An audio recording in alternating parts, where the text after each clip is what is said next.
மீனா குட்டி இங்கே பார்த்தீங்களா? அக்கா சந்தையிலேருந்து லட்டு வாங்கிட்டு வந்திருக்கேன். இது சாதாரண லட்டு இல்லை, ஸ்பெஷல் லட்டு.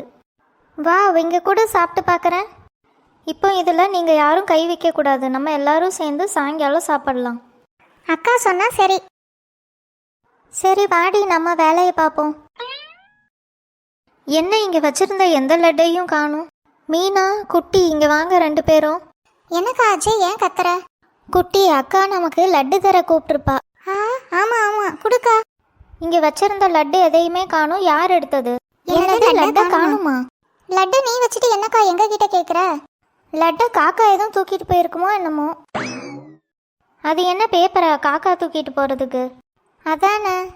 குட்டி உண்மையை சொல்லு, நீ தானே சாப்பிட்ட? என்னது நானா? நீ தான் சாப்பிட்ருப்ப. நேற்று நைட்டு ஃப்ரிட்ஜில் இருந்த கேக்கையும் நீ தான் சாப்பிட்ட. அது நேற்று, நான் இன்னைக்கு டயட்டில் இருக்கேன். சந்தேகம் அதிகமாக இருக்கே. அக்கா கீழே ஒரு நோட்டு கிடக்குது பாத்தியா? நோட்டா? எங்க அதை எடு. என்ன இருக்குன்னு பாப்போம் இருங்க. லட்டு ரொம்ப சுவையா இருந்தது, நன்றி. திருடனே லெட்டர் எழுதி வச்சுட்டு போயிருக்கான். உண்மையை சொல்லுங்க, யார் எடுத்து சாப்பிட்டதுன்னு. மீனா நீ தானே எடுத்து சாப்பிட்ட, உண்மையை சொல்லு. நான் எடுக்கலையே. அக்கா அவ போய் சொல்றா. அவளோட துப்பட்டால லட்டோட பொடி ஒட்டி இருக்கு பாரு. ஐயையோ. சரி உண்மையை சொல்லு, எத்தனை லட்டு சாப்பிட்ட? அக்கா நான் ஒரே ஒரு லட்டு தான் சாப்பிட்டேன், அதுவும் டேஸ்ட் பார்க்கறதுக்கு தான். அக்கா போய் சொல்றா, இவளை நம்பாத.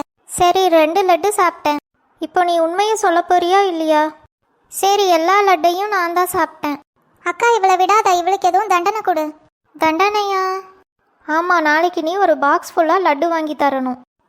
அதுக்கு நான் லோன் தான் வாங்கணும் போலையே. லட்டு திருடினது தப்பா போச்சே. அக்கா சொன்ன மாதிரி எங்களுக்கு லட்டு வேணும். சரி நாளைக்கு உங்கள் 2 பேருக்கும் லட்டு வாங்கி தரேன்.